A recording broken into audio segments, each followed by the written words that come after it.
السلام علیکم ورحمۃ اللہ وبرکاتہ۔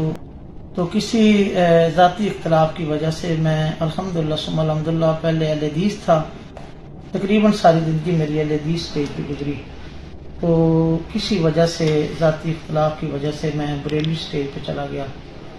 تو الحمدللہ ثم الحمدللہ توبہ کا دروازہ بند نہیں ہوا تھا، تو جتنی دیر سانس چلتی رہتی ہے توبہ کا دروازہ کھلا رہتا ہے۔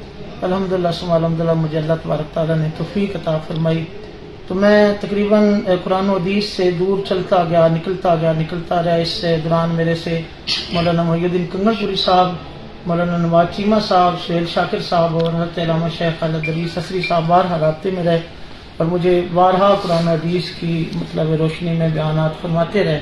الحمدللہ ثم الحمدللہ میں پوری طور پہ توبہ طیب ہو گیا ہوں۔